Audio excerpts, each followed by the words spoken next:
2020년도 부활절인 오늘은 요한복음 11장 39절로부터 44절까지의 말씀으로 죽음은 부활을 이길 수 없다는 제목의 말씀을 함께 나누겠습니다.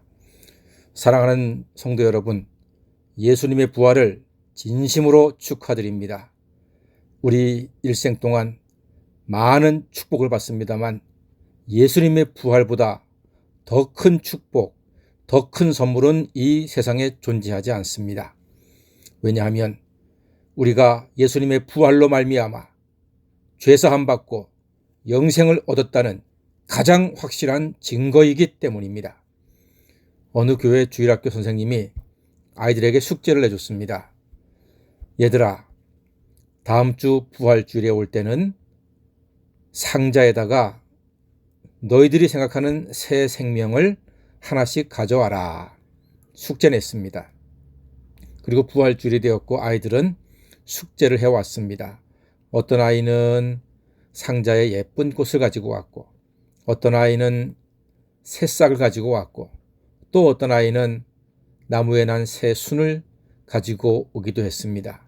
그런데 그 중에 좀 다른 또래 아이들보다 많이 발달이 늦는 아이가 하나 있었습니다.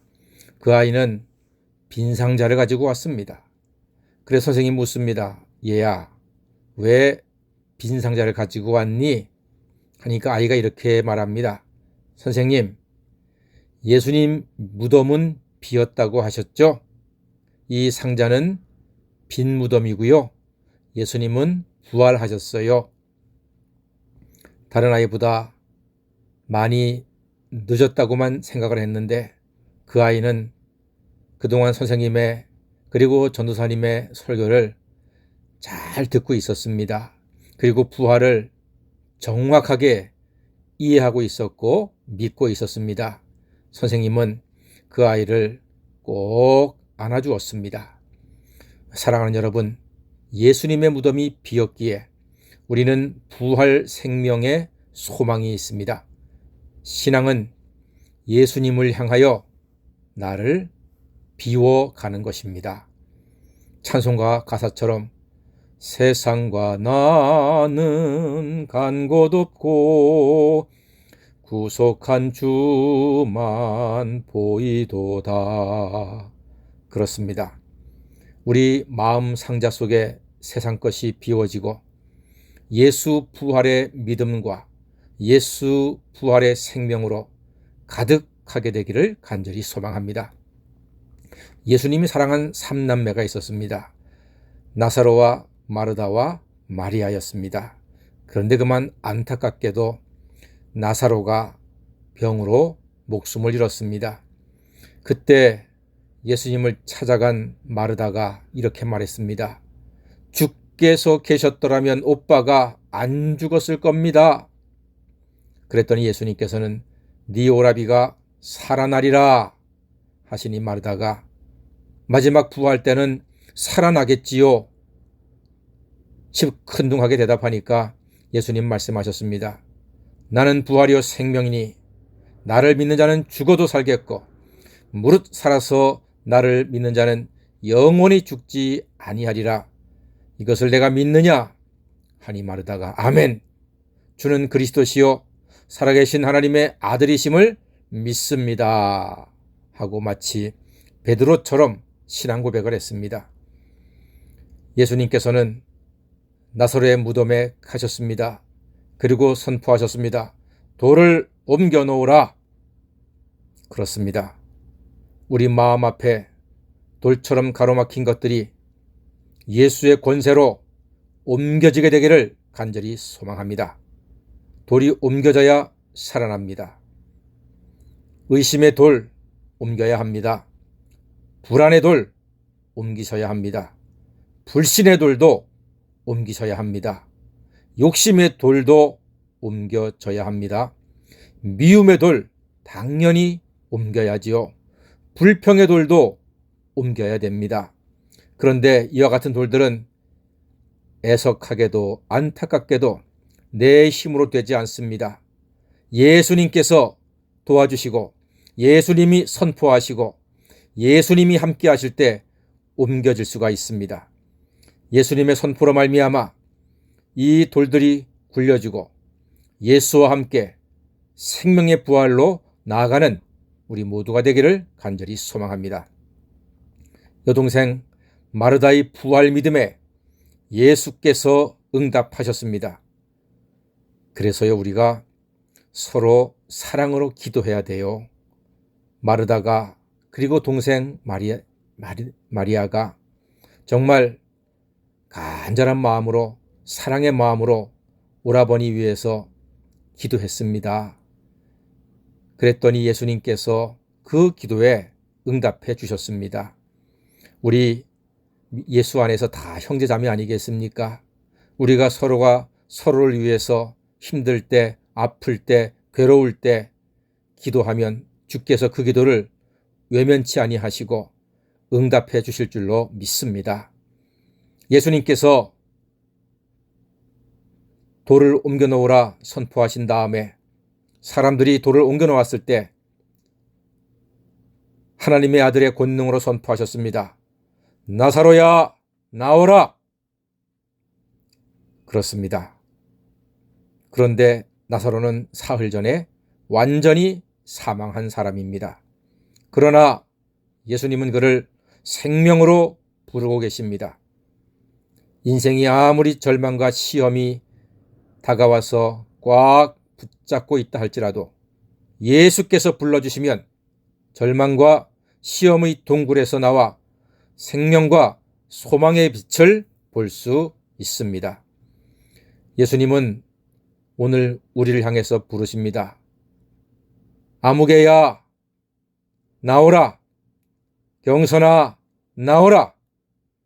오늘 예수의 부르심을 들으시고 인생의 절망과 많은 삶의 시험에서 걸어 나오시기를 주의 이름으로 축원합니다. 예수님은 수건에 쌓인 나사로가 나오자 또 말씀하셨습니다. 풀어놓아 다니게 하라. 풀어놓아 다니게 하라고 말씀하셨습니다. 그렇습니다. 여러분, 부활은 풀어주는 것입니다. 이 부활의 아침에 우리를 감싸고 있던 공포의 끈, 죄악과 저주의 끈, 그리고 절망의 끈이 다 풀려지는 역사가 나타나게 될 줄로 믿습니다. 우리는 이런저런 얽어매는 것들을 감고 태어났고 살아가고 있습니다만 예수님의 부활로 우리는 자유케 되었습니다. 로마서 8장 1절 2절에서 말씀합니다. 그러므로 이제 그리스도 예수 안에 있는 자에게는 결코 정죄함이 없나니 이는 그리스도 예수 안에 있는 생명의 성령의 법이 죄와 사망의 법에서 너희를 해방하였음이라 선포합니다. 그렇습니다. 예수 안에 있는 사람에게는 다시는 절망이 없고 죄짐이 없고 사망과 죽음이 없습니다. 예수 안에서 다 자유케 되었고 풀어졌고 해방되었습니다. 저는 TV 재방송은 잘 안 보는 편입니다. 거의 안 봅니다. 그러나 제가 10번 넘게 본 재방송이 있습니다. 그런데요, 그 프로는 볼 때마다 재미있습니다. 우습죠? 다 큰 어른이 재방송을 그렇게 좋아해? 바본가? 아니, 저 바보 아닙니다. 그 방송은 다름이 아닌 한국 최고의 축구 경기였습니다. 여러분 다 기억하시는, 그리고 들어보았을 2002년 한일 월드컵 16강전 한국과 이탈리아전입니다.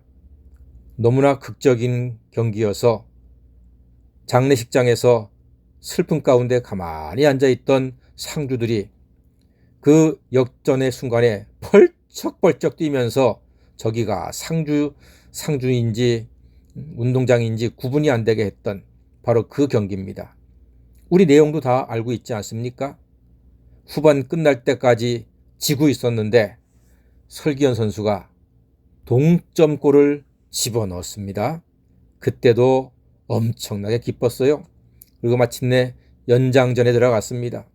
연장전이 됐는데 피곤하고 지칠 텐데도 우리 선수들 정말 잘 뛰더라고요. 이영표 선수가 뻥 하고 차서 골대 근처로 올리니까 우리의 테리우스 안정환 선수가 하늘로 솟구치더니 머리로 살짝 방향을 바꿔서 골인 역전했습니다. 대한민국이 떠들썩했습니다. 너무 기뻤습니다. 축구를 보던 식구들이 다들 일어나서 부둥켜 안고 붙잡고 펄쩍펄쩍 뛰었습니다. 대한민국이 들썩들썩해서 그때 63빌딩이 살짝 기울었다는 이야기가 있습니다. 그런데요, 그 경기를 볼 때마다 재미있습니다. 저뿐만이 아닙니다. 여러분도 아마 그 뒤에 그 경기 꽤 보셨을 겁니다. 그런데 여러분, 그 경기 재방송으로 볼 때마다 아이고 저런 어쩌나 아이고 지면 어떡하지 이렇게 마음 졸이면서 봅니까? 그렇다면 진짜 바보입니다. 이미 이긴 경기입니다. 다 이겼습니다. 역전승했습니다. 그래서 재방송 볼 때는요, 한 번도 가슴 졸이지 않고요, 즐기면서 봅니다. 야, 잘한다. 야, 다시 봐도 멋있다. 즐기면서 봅니다. 그렇습니다. 사랑하는 성도 여러분. 예수님께서는 부활로 사망의 권세를 이기셨습니다. 완벽하게 이기셨습니다. 깨끗하게 이기셨습니다. 그러므로 우리도 예수 안에서 부활 예수와 함께 부활 생명을 얻고, 예수가 이겼으니 우리도 이겼습니다. 예수가 승리했으니 우리도 승리했습니다. 예수 권세 내 권세, 예수 생명 내 생명, 예수 능력 내 능력, 예수 부활 내 부활이 되었습니다. 그럼 우리의 생명과 구원과 소망에 대하여 우리가 앞으로 계속 마음 졸이고 살아갑니까? 아이고 예수님 부활하실까? 아이고 내가 죄를 이길 수 있을까? 아이고 내 인생이 앞으로 어디로 갈까? 그렇게 하겠습니까? 그렇다면 정말 바보입니다. 사랑하는 성도 여러분, 먼저 부활 승리하신 예수와 함께 담대한 믿음으로 세상을 즐기시는 하나님의 자녀, 새로운 존재, 피조물이 되시기를 주의 이름으로 축원합니다. 그래서 고린도후서 5장 17절에 말씀하지 않습니까? 그런즉 누구든지 그리스도 안에 있으면 새로운 피조물이라. 이전 것은 지나갔으니 보라, 새 것이 되었도다. 이미 우리는 새 것이 되었습니다. 새 존재가 되었습니다. 지는 존재가 아니라 이긴 존재가 되었습니다. 죽음과 어둠의 동굴에 있는 존재가 아니라 생명과 빛으로 나온 하나님의 자녀가 되었습니다. 우리가 부활절에는 계란을 나눕니다. 이유인즉슨 계란은 병아리로 부화가 됩니다. 그래서 병아리가 알을 깨고 나오잖아요. 그러면 빈 껍질만 남습니다. 이처럼 예수도 무덤 돌을 굴리고 부활해서 빈 무덤만 남았다는 의미입니다. 계란은 무정란과 유정란이 있습니다. 둘에는 차이가 있지요. 무정란은 온기를 만나면 썩어버리고, 유정란은 온기를 만나면 부화되어 새 생명이 탄생하는 것입니다. 우리는 뜨거운 부활 예수의 생명을 만날 때 충만한 은혜를 얻습니다. 충만한 감사의 생활을 하게 됩니다. 충만한 사랑의 사람이 될 수 있습니다. 능력으로 충만한 하나님의 자녀가 됩니다. 기쁨으로 충만한 인생이 될 수 있습니다. 양광무 시인이라고 있습니다. 그가 쓴 시 가운데 이길 수 없는 것들이라는 시가 있습니다. 제가 마지막으로 한번 읽어드리겠습니다.